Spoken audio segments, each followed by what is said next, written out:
नमस्कार दोस्तों, आपने section 302 of Indian Penal Code के बारे में बहुत सुना होगा। आज हम बात कर रहे हैं section 302 of Code of Criminal procedure. आपने ट्रायल कोर्ट्स में अक्सर देखा होगा कि जो एक क्रिमिनल केस है उसको स्टेट जो है वो पब्लिक प्रोसिक्यूटर के थ्रू रिप्रेजेंट करती है, यानी कि कंप्लेनेंट या विक्टिम को अपना पर्सनल एडवोकेट हायर करने की कोई ज़रूरत नहीं होती। पर अगर कंप्लेनेंट या विक्टिम अपना खुद का एडवोकेट इंगेज करना चाहता है और उस स्टेट केस के अंदर अपने एडवोकेट के थ्रू भी रिप्रेजेंटेशन देना चाहता है, तो उस केस के अंदर जो उनके लॉयर हैं उनको कोर्ट से परमिशन सीक करनी पड़ती है, क्योंकि यहाँ पर डायरेक्ट एडवोकेट के पास राइट नहीं है, कोई अधिकार नहीं है कि वो अपने आप को डायरेक्ट कोर्ट के अंदर रिप्रेजेंट कर सके स्टेट के बिहाफ पर या कंप्लेनेंट के बिहाफ पर।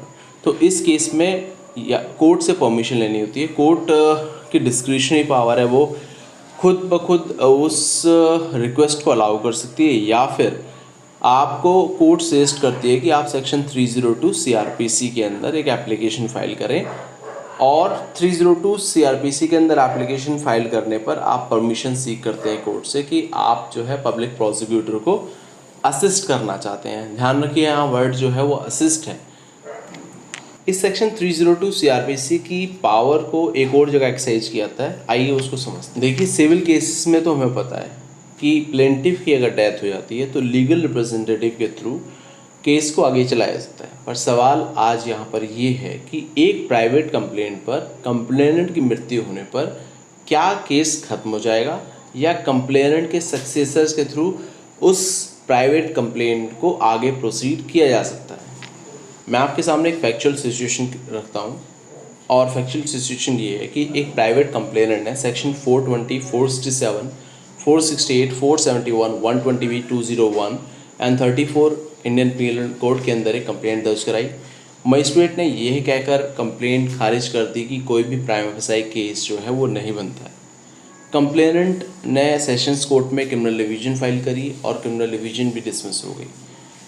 उसके बाद complainant criminal miscellaneous petition file करता है ऑनरेबल हाई कोर्ट के अंदर, और ऑनरेबल हाई कोर्ट उस पर नोटिस इश्यू कर देती है दूसरी पार्टी को। अब इसी दौरान जो है कंप्लेनेंट की मृत्यु हो जाती है। अब इस स्टेज पर कंप्लेनेंट के जो लीगल रिप्रेजेंटेटिव हैं उन्होंने एक एप्लीकेशन मूव करी कोर्ट के अंदर। अब सवाल ये है कि क्या वो एप्लीकेशन अलाउ होगी या नहीं होगी। तो जी हाँ, ऑनरेबल हाई कोर्ट ने ये एप्लीकेशन अलाउ कर दी, और जिससे एग्रीव्ड होकर जो दूसरी पार्टी है वो उसको चैलेंज करती है ऑनरेबल सुप्रीम कोर्ट के अंदर। अब ऑनरेबल सुप्रीम कोर्ट क्या कहता है इस बारे में, आइए समझते हैं। अभी जो हमने फैक्चुअल सिचुएशन जो डिस्कस की है वो एक्चुअल फैक्ट्स हैं ऑनरेबल सुप्रीम कोर्ट के रिपोर्टेबल जजमेंट के। केस का नाम है चांद देवी डागा वर्सेस मंजू के हुमातानी। 3 नवंबर 2017 का जजमेंट है। ऑनरेबल जस्टिस अशोक भूषण और ऑनरेबल जस्टिस AK सिकरी की डिवीजन बेंच ने इस जजमेंट को पास किया है।